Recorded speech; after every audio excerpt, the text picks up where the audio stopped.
Bonsoir et bienvenue à une nouvelle émission Le Micro du Soir. Aujourd'hui, j'accueille à nouveau le sociologue Younous Jougoulanou qui travaille pour la Fondation Parada.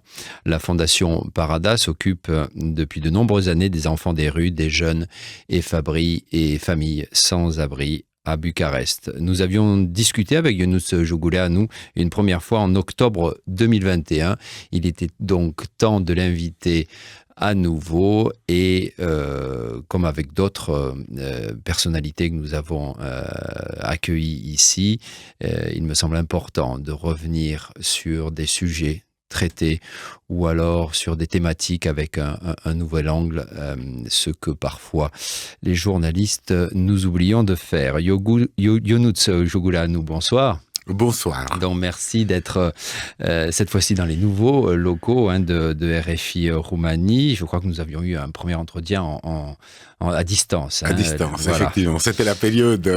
Oui, en pleine pandémie, oui. Exact. Alors, lors de notre première rencontre, vous nous disiez, en pleine pandémie donc, que les populations défavorisées dont vous vous occupez avaient été particulièrement touchées par le confinement, d'autant que l'État les a alors peu soutenus. Avez-vous observé un changement à ce niveau-là depuis la fin de la pandémie? À l'automne 2021, vous affirmiez qu'il n'y avait tout simplement pas de politique sociale en Roumanie. Il y a très peu de politique sociale en Roumanie. Et pour ce qui est des populations en situation de rue, il n'y a quasiment pas de politique sociale. Au niveau local, à Bucarest, il y a quelques tentatives, pour ainsi dire, cette année, par exemple, pour ouvrir en situation de grand froid des abris de fortune qui puissent servir, mais pour l'instant, enfin, déclencher un plan grand froid. Pour l'instant, il y a eu une initiative du préfet de Bucarest qui semblait à ce moment-là, donc au mois de novembre, lorsqu'on l'avait rencontré, assez concerné par la situation des sans-abri. Seulement, pour l'instant, il y a rien de concret qui est fait. Bon, je vois donc ce plan grand froid, concrètement, il est peut-être dans les maps dans les papiers, ouais. dans quelques tiroirs de la préfecture. Il n'y a rien qui est fait aujourd'hui. Il existe un centre de la municipalité de Bucarest, mais un centre historique, pour ainsi dire, qui demanderait à être rénové. Il a été rénové, mais disons, il y a un seul centre, il est situé à la périphérie de la ville. Les conditions qui existaient avant la rénovation qui a eu lieu cet été, enfin l'été précédent, étaient assez épouvantables, ce qui fait que la plupart de ceux qui devraient l'utiliser en tant que tel sont plutôt réticents à le faire, à y aller, quoi. La location en tant que telle aussi, elle est complètement à l'écart des endroits où les gens sans abri vivent le jour. Donc, ce n'est pas facile d'accès. Et aujourd'hui, précisément en ce moment, il fait très froid à Bucarest. Oui. Ces jours-ci, en tout cas, on a atteint des températures négatives. Ils vont où ? Ils restent dans la rue, ils squattent des maisons abandonnées qui évidemment n'ont pas de chauffage. Ils restent dans des conditions misères, précaires, dans le froid. Est-ce que vous savez si les services d'urgence ont des statistiques sur le nombre de ces gens-là qui meurent tout simplement de froid ? Il n'existe toujours pas de statistiques. Les services sociaux accusent, si on veut, l'Institut médico-légal qui ne fournit pas de statistiques sur les causes de mortalité, comme par exemple mort de froid. Toutes les capitales européennes ont ce genre de statistiques, à part Bucarest. À Bucarest, il n'y a personne qui meurt de froid. Vous avez également accueilli, Parada, des réfugiés ukrainiens. Oui. Est-ce que c'est toujours le cas ? On a aidé, disons, à l'accueil des réfugiés ukrainiens depuis le début du conflit en Ukraine. On a collaboré avec Care France, justement, avec SERA et la FENPC, donc des organisations étrangères et roumaines, pour porter secours aux plus démunis des réfugiés, parce que entre les réfugiés ukrainiens, évidemment, il y a des gens qui sont autonomes, il y a des gens qui sont nantis, mais aussi il y a des familles, des personnes âgées, des personnes qui ont un handicap, qui ne savent se débrouiller, ne peuvent se débrouiller tout seuls. Et donc, on a porté secours, disons, d'abord à la frontière d'Issakcha, donc à l'est de la Roumanie, au début de la guerre. Au début de la guerre. On a organisé aussi des ateliers cirque avec nos enfants, d'anciens enfants de rue qui participent à notre programme de cirque social, pour accueillir les enfants qui traversaient le Danube, parce qu'il faut savoir qu'il faut traverser le Danube pour toucher le sol roumain, depuis l'Ukraine à cette frontière-là, à ce passage. Et puis, on a aidé dans 2 centres publics communautaires d'accueil des réfugiés ukrainiens qui sont basés à Tulcea et puis à Bucarest. Et c'était évidemment, on a fait toutes sortes de choses depuis les démarches légales, l'accompagnement des administrations de ces centres, parce qu'en fait, il s'agit tout simplement des centres qui appartiennent, qui abritaient les lycéens ou les étudiants, et qui ont été mis à la disposition pour l'accueil des réfugiés ukrainiens, un peu en urgence, et qui n'étaient pas préparés à cela. Aujourd'hui, la situation est stabilisée, vous diriez, il y a moins de venus et... Exact. Ouais, il y a moins de nouvelles arrivées, évidemment. Il y a quand même des allers-retours, disons, il y a des familles qui sont séparées parce qu'il y a les mamans avec enfants ou avec les grands-parents parfois qui se sont mis à l'abri, mais qui de temps en temps doivent se réunir en Ukraine et puis qui reviennent encore en Roumanie se réfugier pour une période. C'est une guerre qui dure, qui ne trouve pas d'issue et qui, au-delà de ses effets en termes de nombre de morts, de pertes de toutes sortes, y compris économiques évidemment, c'est une guerre qui déchire des millions de familles ukrainiennes. C'est un drame. On ne se rend plus compte de l'ampleur de celle-ci. Alors, si vous le voulez bien, Yunus Jugulanu, j'aimerais qu'on revienne à votre cœur de métier, je dirais, les enfants notamment. Et encore une fois, je vais revenir sur notre premier entretien. Vous évoquiez alors l'évolution de la situation des enfants abandonnés depuis l'institutionnalisation des orphelinats par le régime communiste jusqu'à aujourd'hui, un récit très intéressant que nos auditrices et auditeurs peuvent retrouver à la rubrique Le micro du soir sur RFI.ro. Alors, quelle est la situation aujourd'hui ? Ces enfants, désormais adolescents ou jeunes adultes, d'après ce que vous m'aviez dit, et j'aimerais savoir si c'est toujours le cas, ils vivent souvent dans des squats ou des sortes de cabanes à la périphérie de Bucarest. C'est ce que vous disiez. En tout cas, c'était le cas il y a 2 ans. Aujourd'hui, quelle est leur situation ? C'est toujours le cas. Il y a une population en situation de rue. Je dirais 2 catégories. Il y a des gens, des SDF, qui vivent, pour ainsi dire, à la rue carrément, donc dans des cartons. Mais cela ne représente qu'une petite minorité de la population en situation de rue à Bucarest. La grande majorité, probablement plus de 90%, c'est des gens qui vivent dans des maisons abandonnées, dans des squats, dans des baraques de fortune, sur des terrains vagues. Je disais la périphérie, mais ça peut être aussi le centre.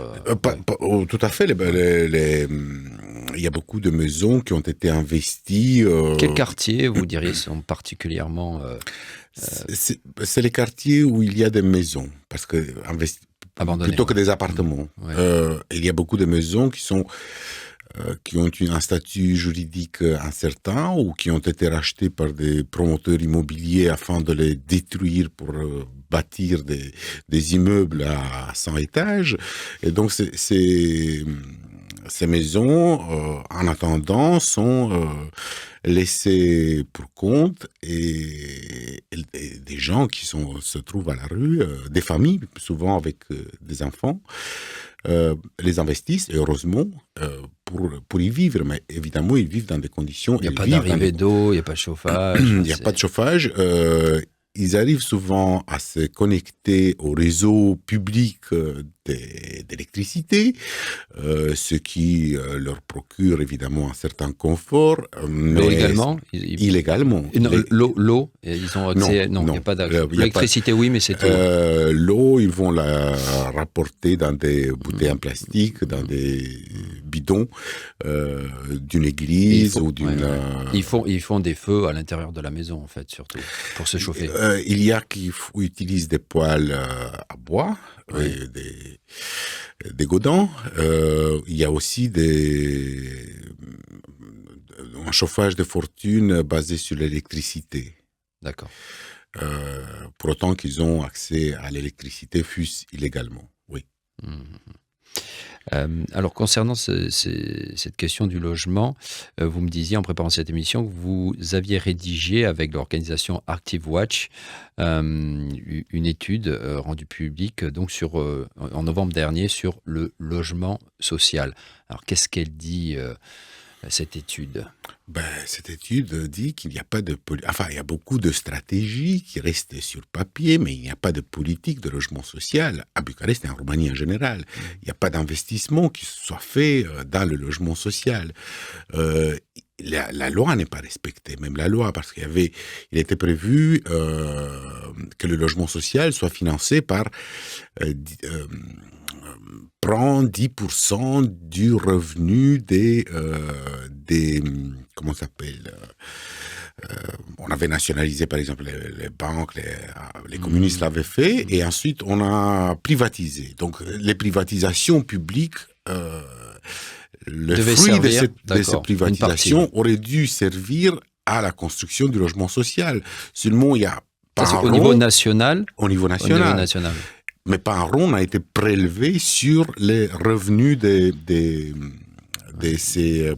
pour le logement social.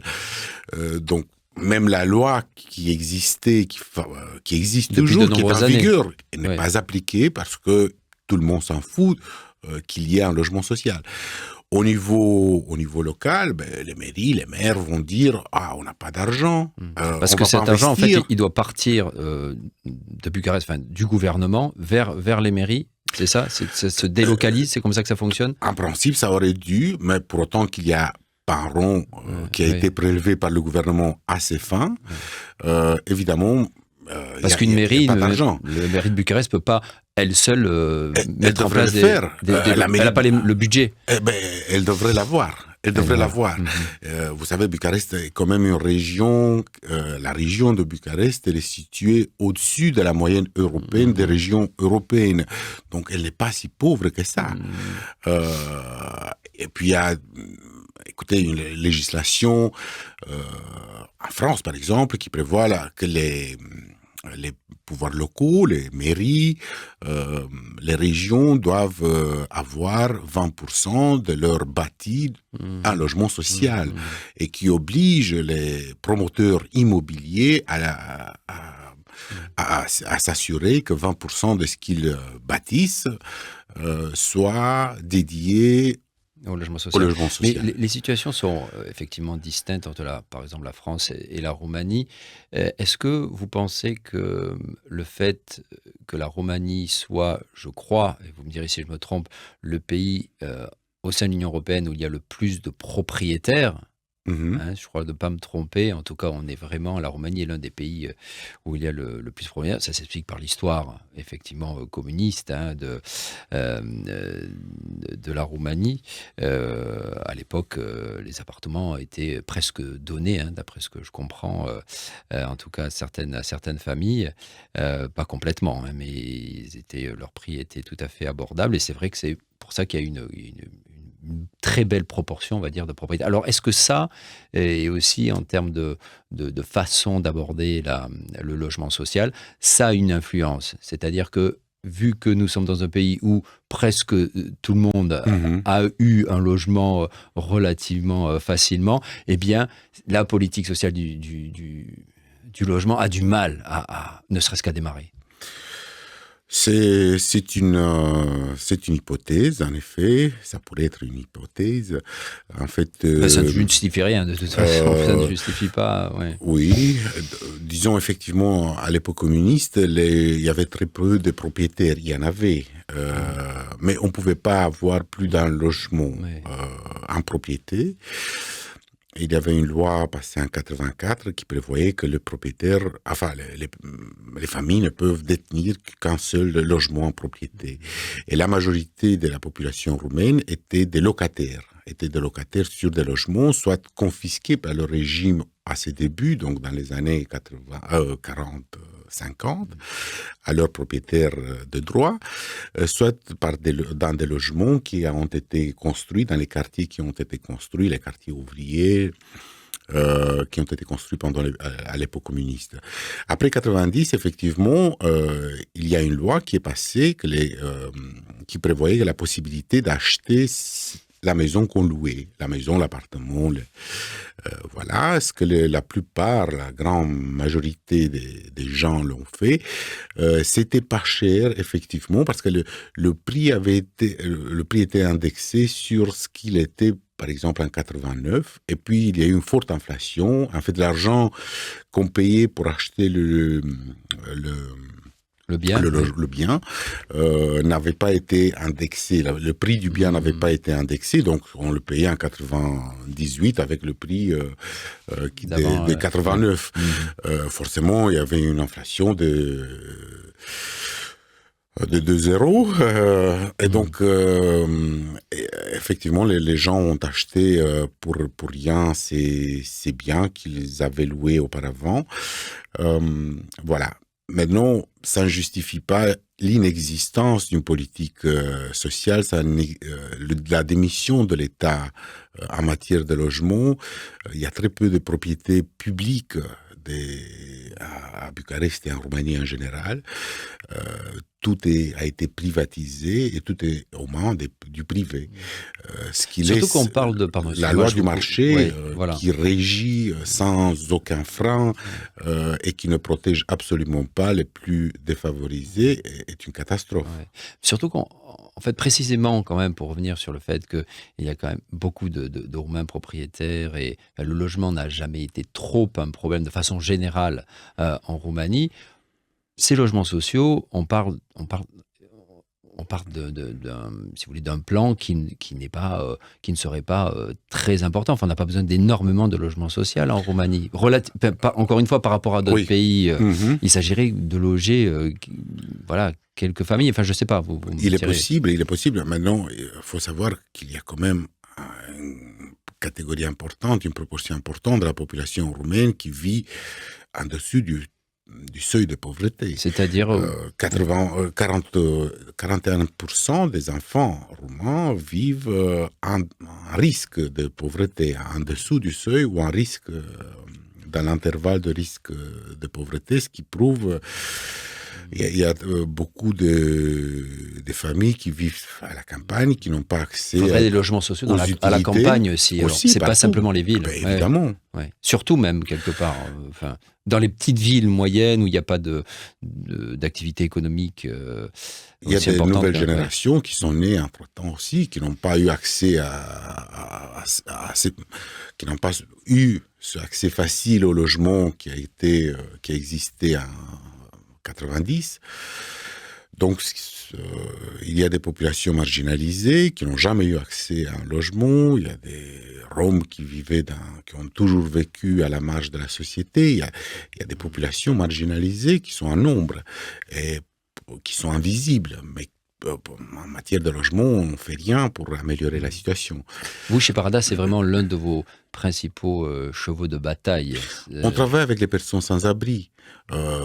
Être sans abri, c'est qu'on n'a pas un logement. On n'a pas accès à un logement, quel qu'il soit, ni en tant que locataire, ni en tant que propriétaire, ni d'aucune manière. Évidemment, housing first, au niveau européen, au niveau mondial, on parle pour intégrer quelqu'un, si on parle d'intégration, il faut parler du logement. On ne peut pas imaginer quelqu'un qui vit sous un pont ou dans le parc et qui va aller travailler, les enfants qui vont à l'école, et tout va bien.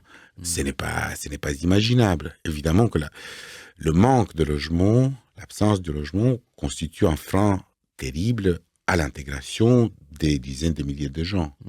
Vous vous sentez pas écouté par les autorités publiques, c'est ce que vous dites. Est-ce que du côté des privés, il y a davantage d'écoute? En matière de logement, certainement pas. En matière de logement, je ne pense pas. Parce qu'on parle de budget trop important de toute façon. Oui, on essaie, à l'heure actuelle, on a un programme, enfin un plan. On a un plan pour développer un Avec centre... d'autres ONG ou vous faites ça tout seul? Disons, on essaie de créer une dynamique pour arriver à construire, à avoir un centre d'accueil, un centre résidentiel, une communauté pour les femmes trafiquées, pour les filles trafiquées qui ont été victimes de la traite, mais aussi pour les femmes victimes de violences. Est-ce que vous vous occupez, Parada s'occupe également des femmes victimes de violences domestiques? Écoutez, il y a pas mal Je ne savais pas que il y a pas mal de violences qui existent dans les catégories défavorisées déjà. La violence induit aussi une précarisation matérielle des victimes. Les femmes qui s'enfuient de chez elles, forcément, se retrouvent à la rue. Avec leur enfant. Avec leur enfant, souvent.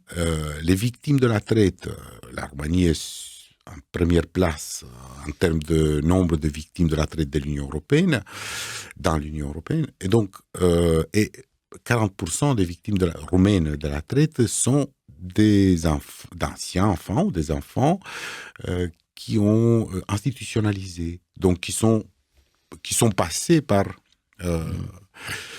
les orphelinats, par la DAS.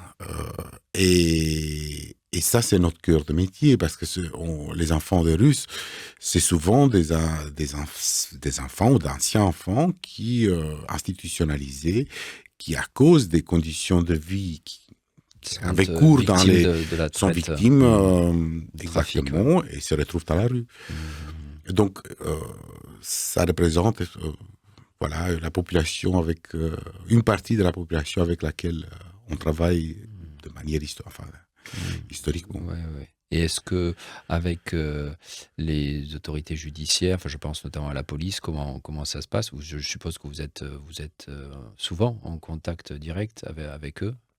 Ou pas nécessairement? Pas nécessairement, quasiment jamais. En fait, la police travaille en autarcie, elle fait son boulot de répression, ou son boulot pour ce qui est elle fait beaucoup de mal. Au sujet si on parle des personnes sans abri, elle fait beaucoup de mal. Pensez que... C'est-à-dire, quand vous dites elle fait beaucoup de mal? Elle est dans la répression. Elle est dans la répression. Elle chasse les gens. Il n'y a aucune prévention, c'est que de la répression. Oui.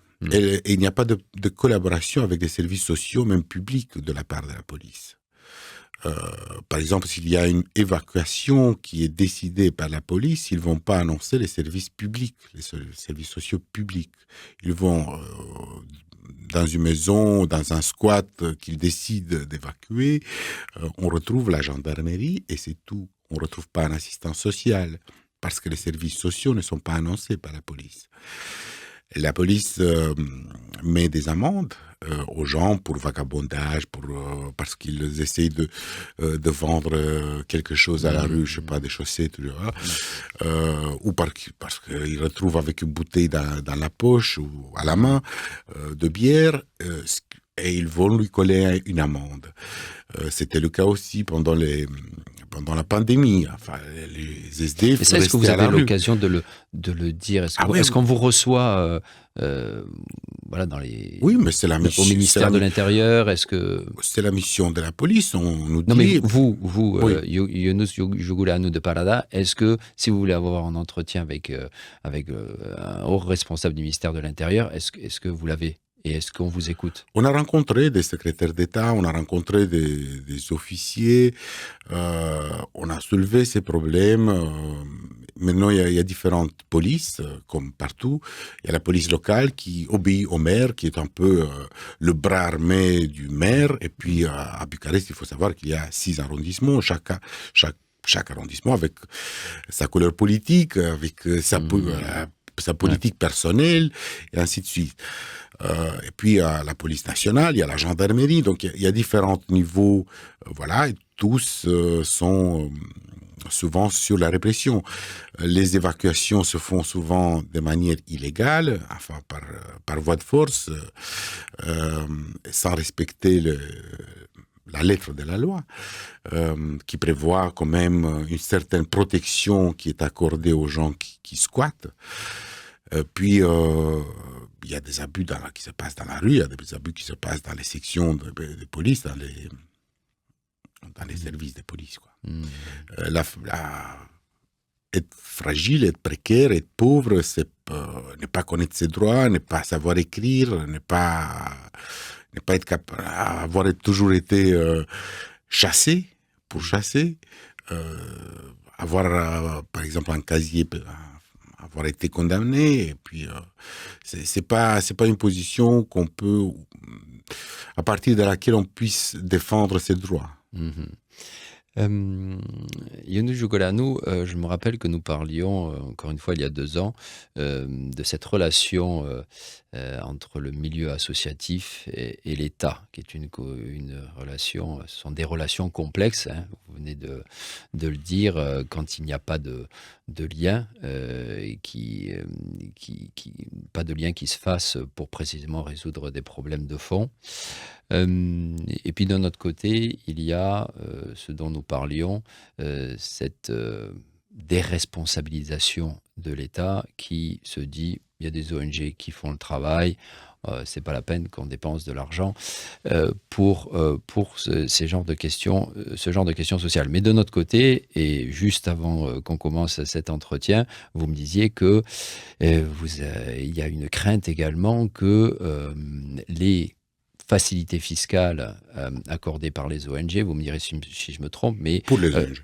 Pour les ONG, oui, pardon. Et c'est le fait que 20% de l'impôt sur les profits peuvent être redirigés vers les associations et fondations.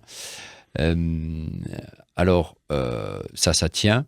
Mais vous me disiez que vous craigniez que cette modalité puisse être tout simplement éliminée. Mais de notre côté, comme on le disait, l'État est bien contente que des associations et fondations fassent le travail qu'ils ne font pas eux. Donc, on est un petit peu dans des situations paradoxales.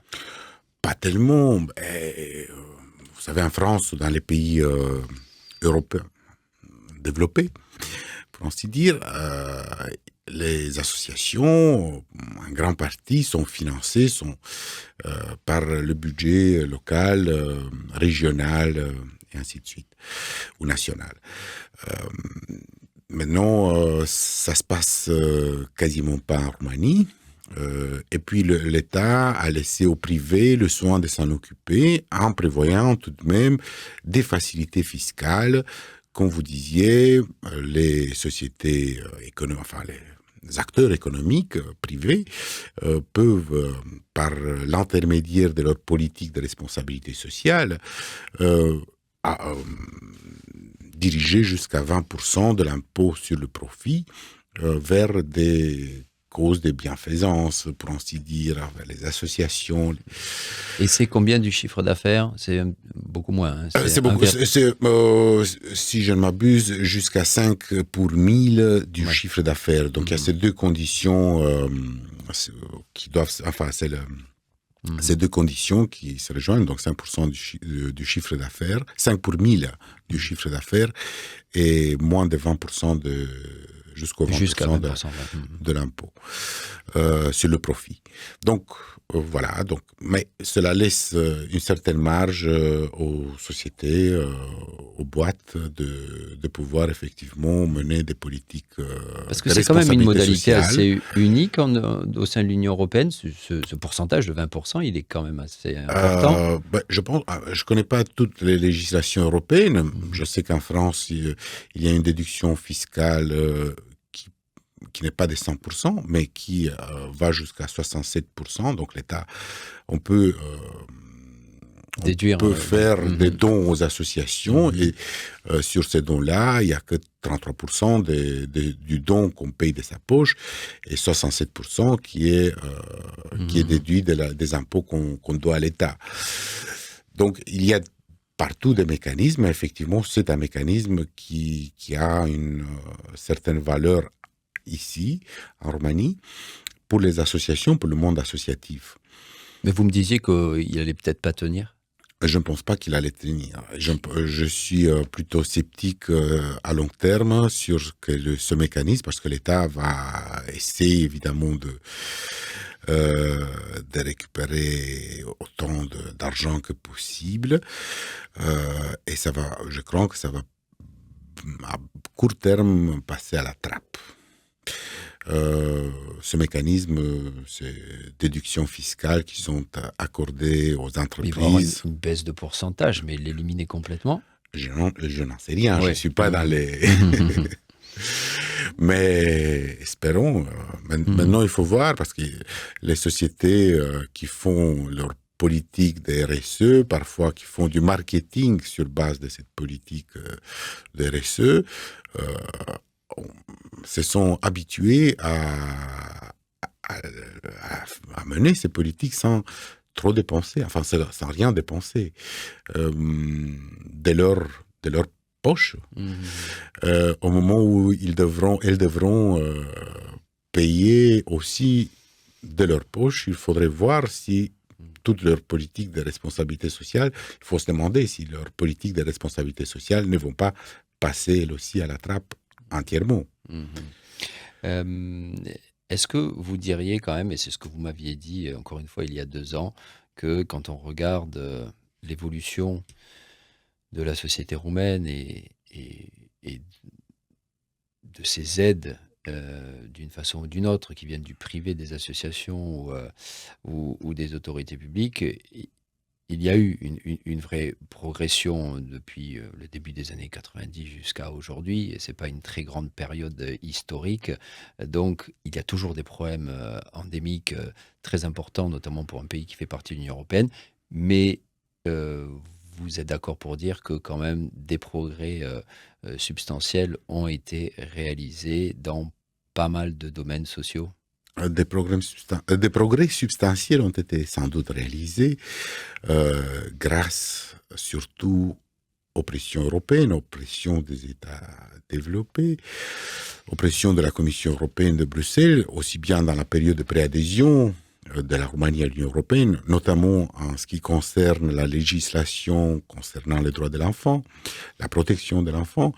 La question des enfants vulnérables, des enfants institutionnalisés, est une question historique qui trouve ses racines à l'époque communiste, dans les politiques pronatalistes du régime Ceausescu, mais qui s'est poursuivi par manque d'intérêt pendant toute la décade des années 90 et jusqu'au début des années 2000 encore.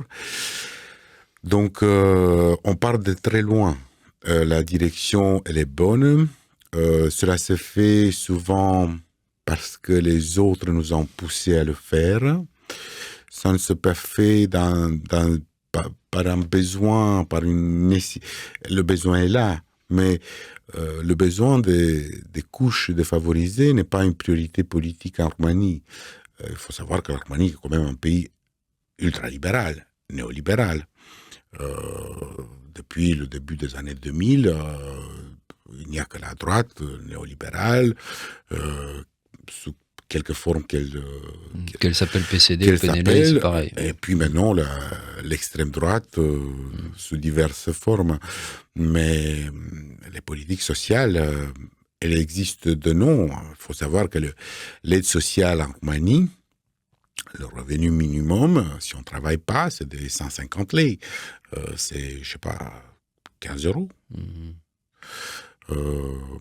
Non, 30 euros par mois. Bon, il existe de nom. Enfin, donc, il existe des aides sociales, mais la valeur de celle-ci, elle est tellement dérisoire. Vous diriez quand même, pour aller un petit peu politique, que le PCD, d'après ce que je vois, essaie malgré tout de mener une politique sociale peut-être plus accentuée. Est-ce que vous diriez ça ou vous ne faites pas de distinction? Le PCD, qui est un parti social-démocrate, qui s'appelle un parti social-démocrate, mène une politique moins néolibérale que les autres, mais il mène quand même une politique assez néolibérale. La baisse de l'impôt sur le profit des entreprises a eu lieu pendant le gouvernement PCD, par exemple. Bon, il y a maintes exemples qui montrent que la politique néolibérale de la Roumanie ne souffre pas de grandes différences entre un gouvernement PCD et un gouvernement libéral. Évidemment, ils essayent, c'est plutôt une politique pas tellement social-démocrate ou socialiste ou que sais-je, loin de là, c'est plutôt une politique populiste. Donc ils essayent quand même, ils se rendent compte qu'il y a des couches entières qui sont de leur électorat, qui sont touchées par la pauvreté ou par la précarité, et ils essayent quand même de combler les trous. Mais comme partout dans le monde, les riches s'enrichissent et les pauvres s'appauvrissent. En Roumanie, davantage qu'ailleurs. Ionuț Jugulanu, on va terminer par un événement joyeux, je ne sais pas, je n'ai pas encore vu le film, mais lundi soir, vous présentez, Parada présente, oui. Alors c'est une collaboration franco-italienne, hein, je crois. Tout à fait. Parlez-nous en quelques... Parada, des racines, a été créée par un clown français au début des années 90, et puis elle a été embrassée par les Italiens, Miloud, oui. Et puis elle a été embrassée par les Italiens. C'est un projet de... Nous saluons d'ailleurs Franco Alosio, hein, avec qui vous travaillez étroitement, qui est le président de l'association. Et on a bon nombre d'associations partenaires françaises et italiennes. On a bon nombre de sociétés qui nous sont des entreprises qui sont près de nous, d'origine française et italienne. Et effectivement, ce film a été créé par Jokers, hein, c'est ça? Jokers. A été créé par une productrice italienne. Et dans ce film joue le rôle des enfants de rue de Parada, d'anciens enfants de rue de Parada. Et on les voit un peu à travers... C'est une fiction ou un documentaire? C'est un docu-fiction, si on veut. D'accord. Mais plutôt un documentaire que fiction, dans le sens où ces jeunes adultes d'aujourd'hui qui ont leur famille, ils racontent un peu leur histoire de vie, leur parcours. Il y a des films d'époque, des films d'époque de Parada, des archives de Parada qui ont été utilisées à la réalisation de ce film. Et puis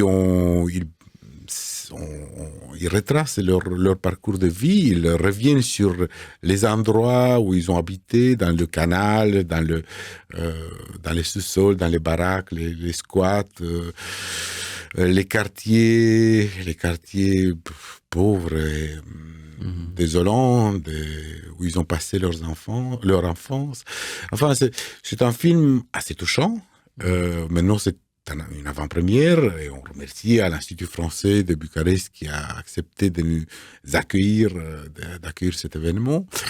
Et puis on espère aussi... la salle Elvire Popescu, donc. Elvire Popescu, salle Elvire Popescu.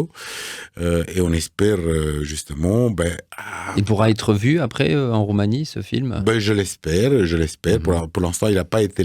Donc ce sera la première projection dans une salle de cinéma...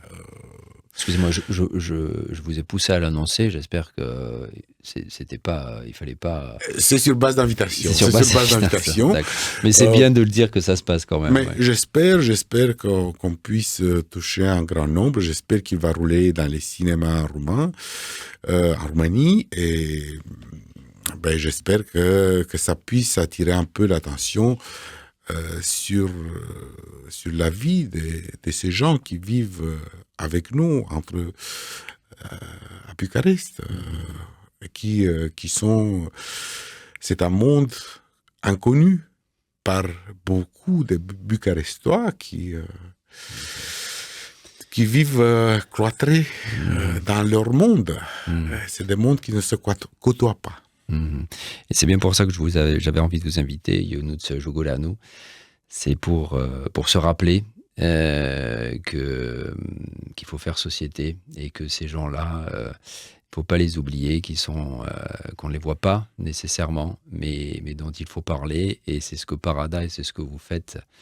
Et donc je vous remercie encore une fois pour avoir été avec nous. On se voit tous les deux lundi prochain pour l'avant-première du film.